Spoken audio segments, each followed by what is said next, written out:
یہ نماز نماز حاجت، نماز حاجت ہے 4 رکعت نماز، 2 رکعت پھر 2 رکعت۔ رکعت اول میں الحمد کے بعد آپ نے اس آیت کی تلاوت کرنی ہے، کتنی مرتبہ پڑھنا ہے؟ 7 مرتبہ۔ ایک ایسی نماز کو بیان کرنے سے پہلے میں بہت سوچتا رہا کہ اتنی نمازیں بیان کرنے کے بعد کہیں ایسا نہ ہو کہ نماز فلاں کام کی نماز، فلاں کام کی نماز، تو پھر کوئی کام نہ ہو تو پھر نماز کیسے صلوات پڑھے؟ کبھی کبھار ڈر لگتا ہے کہ کوئی نماز بیان کی جائے اور آپ نے وہ نماز پڑھی ہو، آپ نے وہ نماز پڑھی ہو اور آپ کا وہ کام نہ ہو، آپ کا وہ کام نہ ہو، تو کہیں آپ کے دل میں یہ بات پیدا نہ ہو کہ یہ نماز پڑھنے کے بعد بھی کام نہیں ہوا۔ تو بڑی آسان سی مثال ہے، کبھی مجھ جیسا نادان جسے موبائل فون کا استعمال بھی نہیں آتا تھا، ایک زمانہ ایسا گزرا کہ میں موبائل فون اٹھاتا تھا، فون رنگ سننے کے بعد اور الٹا کان پہ رکھ لیا کرتا تھا، اسپیکر کہیں اور تھا، کان کہیں اور تھا، تو آواز نہیں آتی تھی۔ تو مجھے سمجھایا گیا کہ موبائل خراب نہیں ہے، تمہیں طریقہ نہیں آ رہا ہے۔ میں تو اپنی بات کر رہا ہوں کہ ایسا ممکن ہی نہیں ہے، ایسا ممکن ہی نہیں ہے۔ میں پھر کہتا ہوں کہ کوئی کام ہو کہ نہ ہو، مگر اس کام کے نام کی برکت سے نماز کا موقع تو مل گیا ہے۔ کیا یہ شکر خدا کم ہے کہ مجھے بہانے سے نمازوں کا موقع مل رہا ہے؟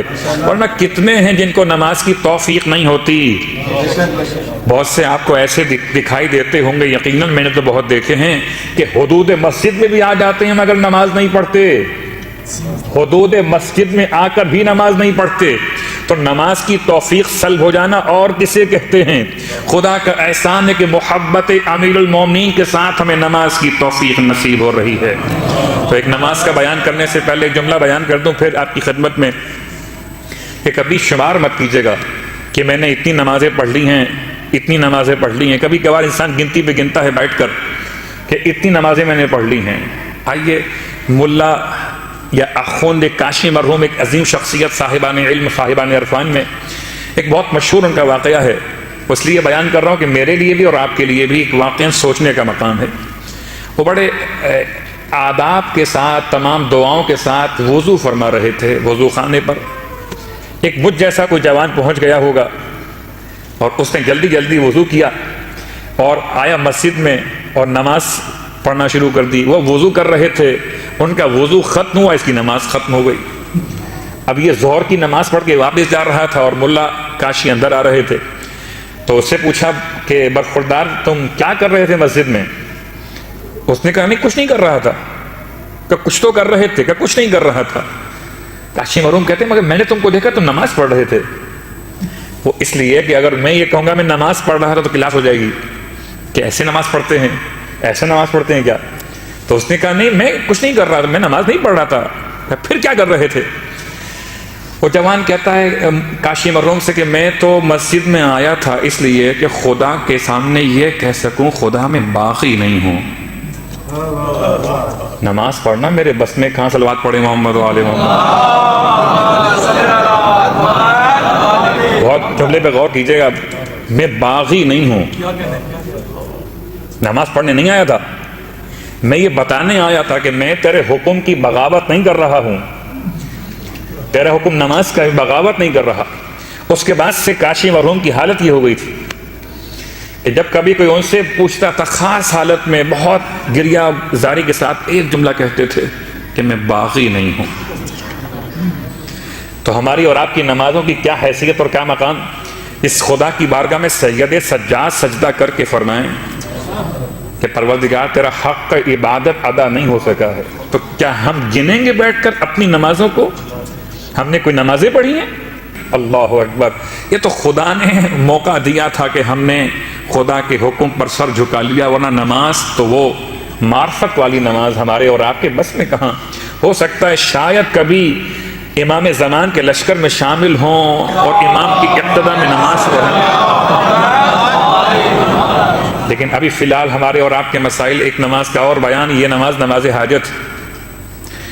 ویسے تو جب بھی کبھی گھر سے نکلا کیجئے، اگر ممکن ہو اس طرح آپ اپنے ساتھ اگر گاڑی رکھتے ہیں تو گاڑی کا لائسنس وغیرہ آپ ساتھ میں اٹھا لیتے ہیں، ورنہ جرمانہ ہو جائے گا۔ اگر بغیر لائسنس کے آپ روڈ پر آ گئے تو بڑا قانون سخت ہے اس مملکت کا، تو آپ کے لیے مشکلات پیدا ہوں گی، تو آپ قانون کی پابندی کرتے۔ کہ آپ گھر سے نکلنے سے پہلے اپنے ساتھ تمام جو ڈاکومنٹس ہیں وہ اٹھا لیتے ہیں. اسی انداز سے جب کبھی گھر سے نکلیں کسی کام کے لیے، خاص کسی مہم کے کام کے لیے، تو مثل مولا کے مولا بھی جب گھر سے نکلتے تھے کسی اہم کام کے لیے تو ہر مرتبہ گھر سے نکلنے سے پہلے 2 رکعت نماز پڑھ لیا کرتے تھے. آپ آفس جا رہے ہیں، آفس جانے سے پہلے آپ کاروبار کے لیے، روزگار کے لیے، اپنے بزنس کے لیے نکلنا چاہتے ہیں، آپ کی مسئلہ ٹرانسپورٹ آپ کا کاروبار ہے، آپ نکلنا چاہتے ہیں، نکلنے سے پہلے 2 رکعت نماز پڑھ لیجئے. وہ نماز تو اپنے مقام پر، لیکن نماز حاجت ہے 4 رکعت نماز. اور یہ بات ہمیشہ بیان ہو چکی کہ 4 رکعت نماز کا مطلب یہی ہوگا کہ 2 رکعت پھر 2 رکعت. رکعت اول میں الحمد کے بعد آپ نے اس آیت کی تلاوت کرنی ہے. وہ آیت ہے سورہ مبارکہ آل عمران کی آیت نمبر 173. میں آیت پڑھ دیتا ہوں کہ شاید اگر نمبر مجھ سے کہیں اشتباہ ہو تو آپ نمبر کو خود چیک کر لیجئے. آیت میں پڑھ دیتا ہوں، حسبنا اللہ و نعم الوکیل. صلوات پڑھیں محمد. سورہ مبارکہ آل عمران آیت نمبر 173 جو مجھے ابھی اس وقت یاد ہے، اور آپ بھی چیک کر لیجئے گا. آیت کیا ہے؟ الفاظ کیا ہیں؟ حسبنا اللہ و نعم الوکیل. کتنی مرتبہ پڑھنا ہے؟ 7 مرتبہ. اس کا ترجمہ کتنا خوبصورت ہے، اتنا خوبصورت ترجمہ ہے. حسبنا اللہ، اللہ ہمارے لیے کافی ہے. ونعم الوکیل، اور اللہ بہترین نگہداشت کرنے والا، بہترین معاملے کو حل کرنے والا. آپ کس کو وکیل کیجئے جب خدا آپ کا وکیل ہو؟ تو پھر کون سی عدالت ہے جہاں آپ کا مقدمہ کامیابی سے ہمکنار نہ ہو؟ رکعت اول میں الحمد کے بعد میں پھر یہ بات دہرا دوں، میں جو نماز بیان کرتا ہوں اس نماز کے بیان کرنے سے پہلے خدا سے مشورہ کرتا ہوں کہ آج یہ نماز مجلس میں بیان کر دی جائے. جس نماز کے بارے میں میرے پاس مشورہ استخارے کے نام سے ہوتا ہے وہی نماز آپ تک صلوات پڑھیں محمد علیہ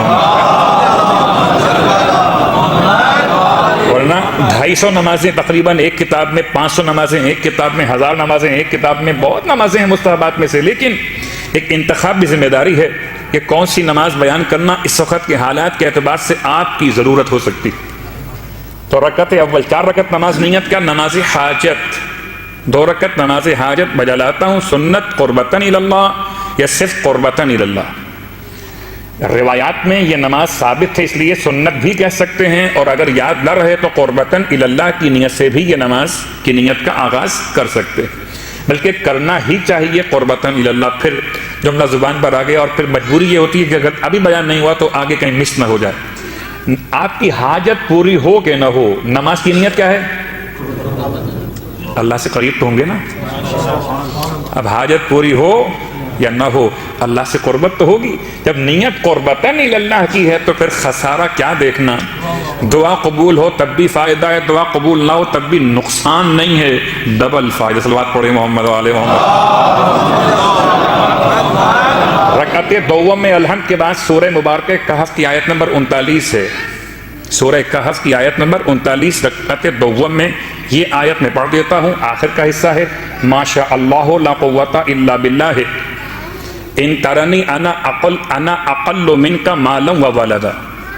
یہ آخری حصہ آیت میں ملاتے ہوئے ما شاء اللہ لا قوت الا باللہ کے بعد کیا ہے؟ ان ترنی انا اقل منک مالا و ولدا. یہ ملاتے ہوئے آیت کا حصہ مکمل ہو جائے گا. سورہ مبارکہ کہف کی آیت نمبر 39 ہے. میں نے آیت بھی پڑھ دی، آخری حصہ یہ آپ کو پڑھنا ہے 7 مرتبہ. ترجمہ کیا ہے اس کا؟ ما شاء اللہ لا قوت الا باللہ. یہ ترجمہ تو اتنا خوبصورت ہے، ما شاء اللہ. میں اگر صرف ما شاء کے ترجمے پہ جاؤں تو شاید ایک مجلس کا ایک اشرہ ختم ہو جائے اللہ کے لفظ شاء پر. ابھی لفظ مشیت پہ ہم بات جب جائیں گے کرتے ہوئے، اور اس لگتا ہے کہ اس دفعہ تو ممکن نہیں ہے کہ ہم وہاں تک پہنچ سکیں سورہ حلقہ میں کہ پروردگار کی مشیت کا ظرف آل محمد علیہ السلام وہ کیسے ہی الگ موضوع ہو جائے گا.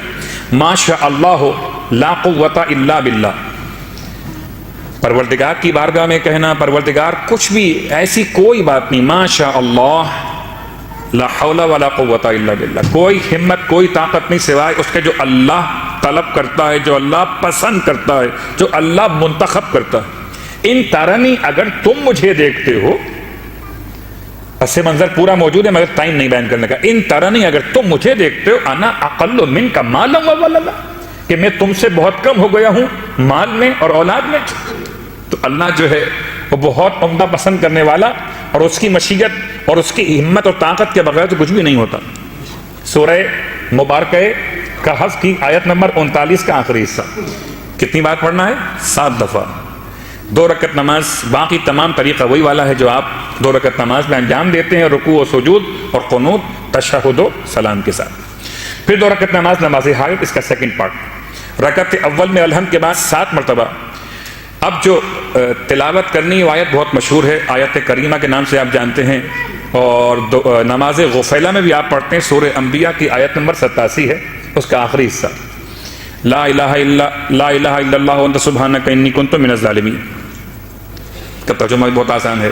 کوئی معبود نہیں سوائے تیری ذات کے، بے شک پروردگار تو تمام عیبوں سے نقائص سے پاک اور پاکیزہ ہے. انی کنت من الظالمین، بے شک کہ میں اپنے نفس پر ظلم کرنے والوں میں سے ہو گیا. اس آیت کو بھی آپ نے 7 مرتبہ ہی پڑھنا ہے. سورہ انبیاء آیت نمبر 87. اور ویسے یہ آیت بہت معروف ہے نماز غفیلہ کے جو پڑھی جاتی ہیں آیات، اس کے اعتبار سے یہ آیت کریمہ کے نام سے. اس کے بعد رہ گئے آخری چوتھی رکعت یا اس سیکنڈ پارٹ کی دوسری رکعت الحمد کے بعد. اب جو آپ نے تلاوت کرنا ہے وہ افوض امری الی اللہ ان اللہ بصیر بالعباد. یہ سورہ غافر کی آیت نمبر 44 ہے. صلوات پڑھیں محمد علیہ.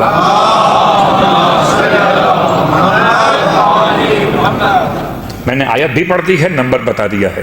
افوض امری الی اللہ ان اللہ بصیر بالعباد، میں اپنے اس مسئلے کو، اپنے کام کو اللہ کے سپرد کرتا ہوں، اللہ کے سپرد کرتا ہوں. ان اللہ بصیر بالعباد، بے شک کہ پروردگار اپنے بندوں کے بارے میں بہت باخبر اور آگاہ ہے. تو یہ آیت بھی آپ نے 7 مرتبہ ہی پڑھنی ہے.